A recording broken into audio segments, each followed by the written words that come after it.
Yo, what's up with the YouTube? So we back with another reaction video, and today we finna be reacting to a video by Top Viral Report TV called YNE Sosa. Baltimore gang beef, got his fiance killed beside him, shot 19 times. Now I don't really be looking into all of the Baltimore stuff, but we finna check this video out, man. You know what I'm saying? Shout out to Top Viral Report TV. Make sure y'all hit that like button. Make sure y'all subscribe. Let's go ahead and get into this.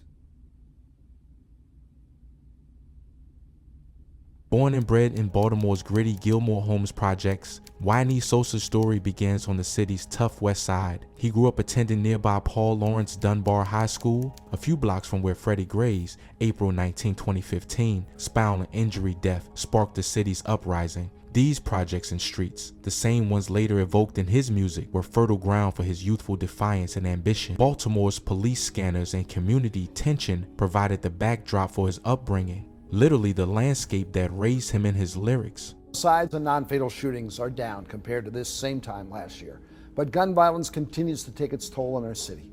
As WMAR2 News' Jeff Hager reports, one of each on the west side this week serves as a grim reminder.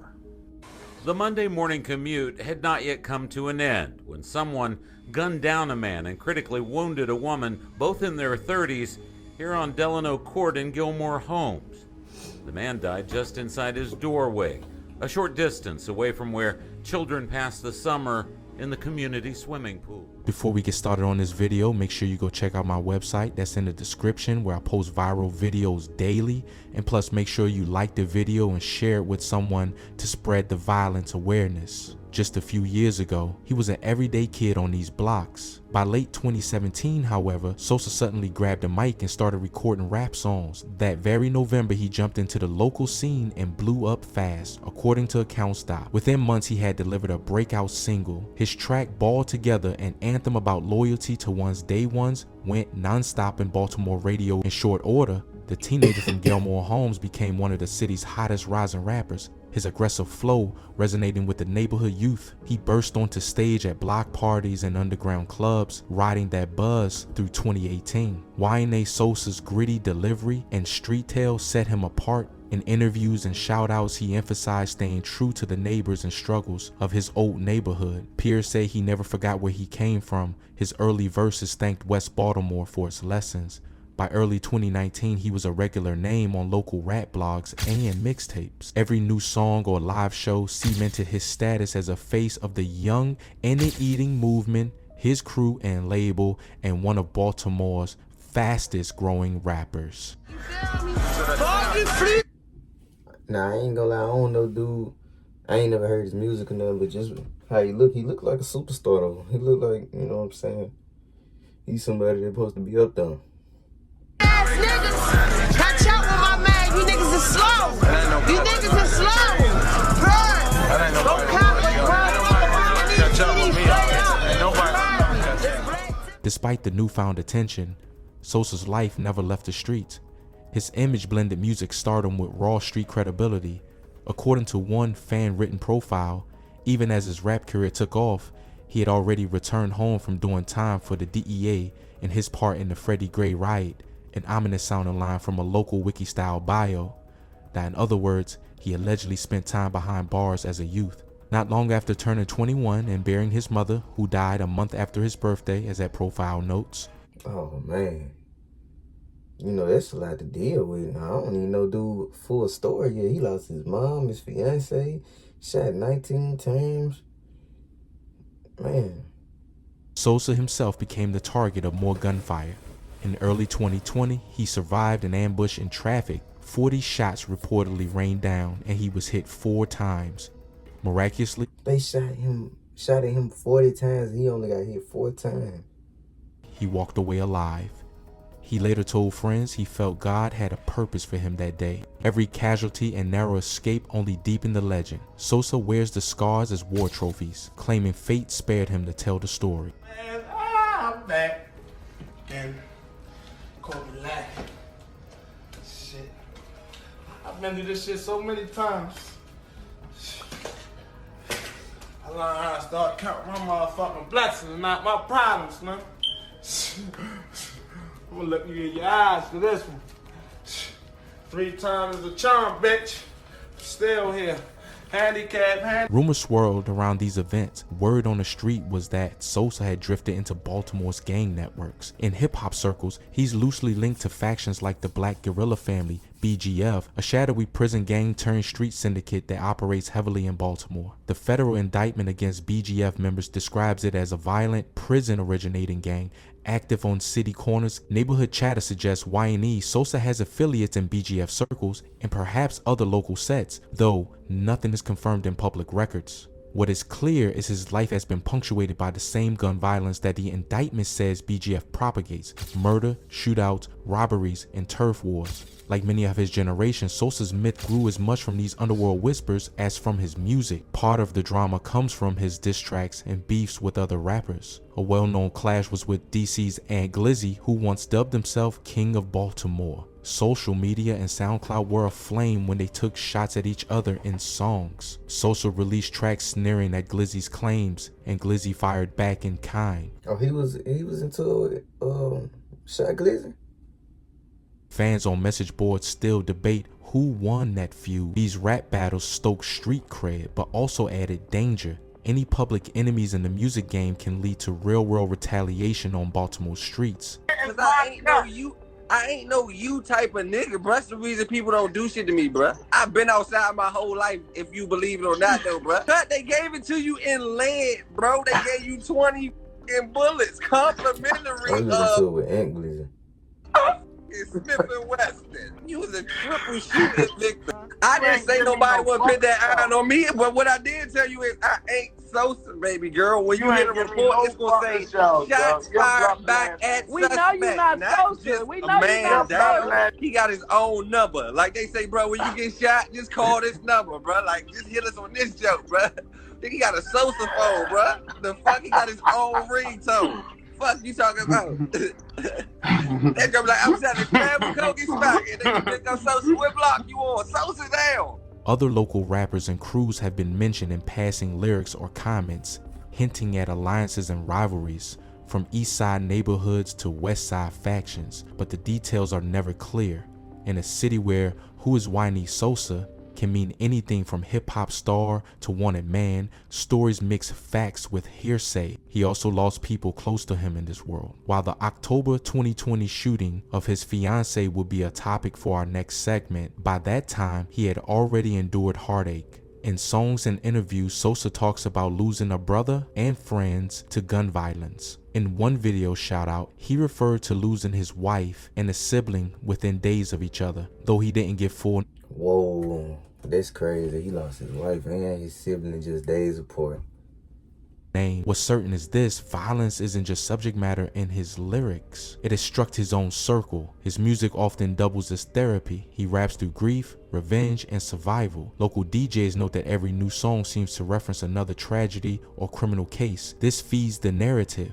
YNE is not just a rapper celebrating the street life, he's a survivor and mourner of it too. Now, Sosa's tale is far from a fairy tale ending. In recent months, he reportedly has found himself behind bars again. Street reports say he's locked up on drug trafficking and weapons charges, with bail set at around a $1 million 0 cents bond. No official news release confirms it, but the buzz on social channels is loud. Whether he's in custody or laying low, the sense is that law enforcement is closing in on him and the streets are still talking about it. Yet the saga continues. YNE Sosa's rise, from Gilmore Homes to rap fame, from multiple gunshot survivor to current legal limbo, is still unfolding. Every interview he's given, often live on Instagram or local radio, hints there's more to come. Most of all, the darkest chapter lies just ahead of us. On the evening of October 8, 2020, a routine night on a northeast Baltimore block turned deadly.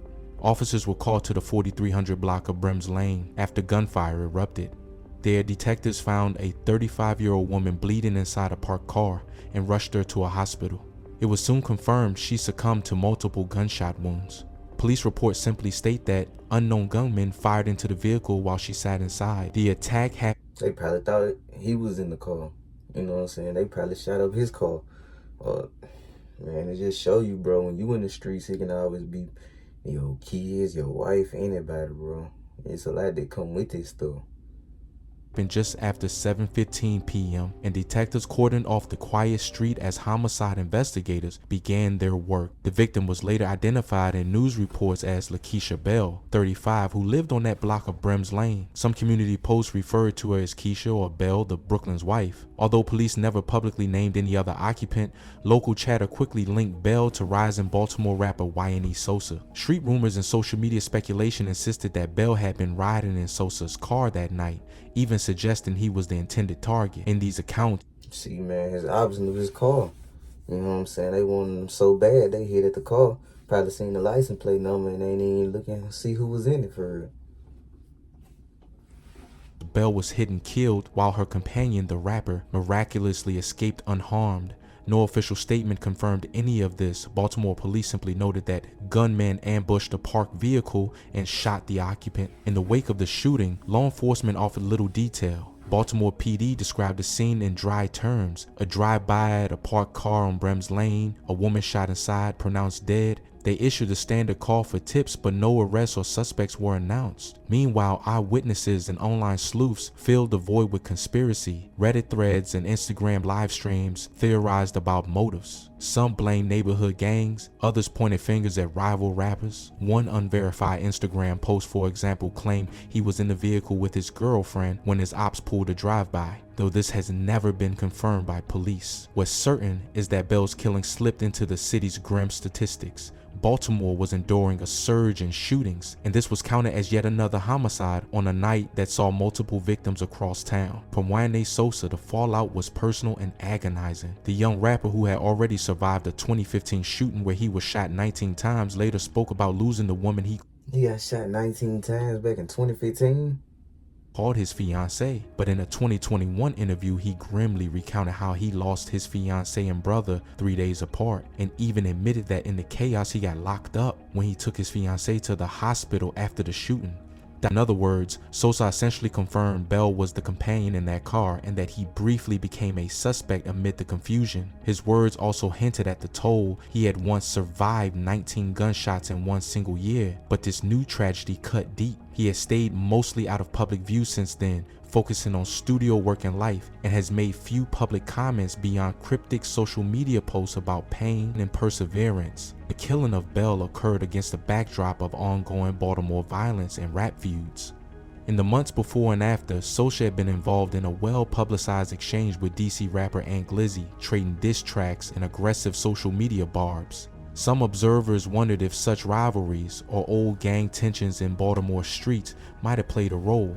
Sosa himself once boasted that he started a riot after Freddie Gray's funeral years earlier, signaling the kinds of volatile street dynamics he'd been part of. Nevertheless, no direct link between those conflicts and the Brems Lane shooting has been established. Instead, the city's sense of outrage and grief echoed louder.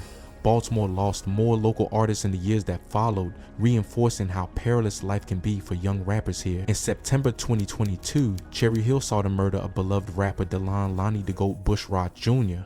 In October 2023, East Baltimore was shaken when 28-year-old rapper David President Davo Boykin was gunned down on Clifton Park Avenue.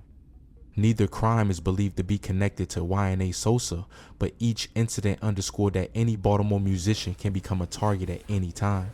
To this day, nobody has been charged in Bell's killing. Baltimore police have asked for tips, but the trail has gone cold. YNE Sosa's community remains divided between prayer and peril. Fans and friends continue to mention Bell by name online, calling out for justice or vowing retaliation, while YNE himself seems to channel his grief into new music.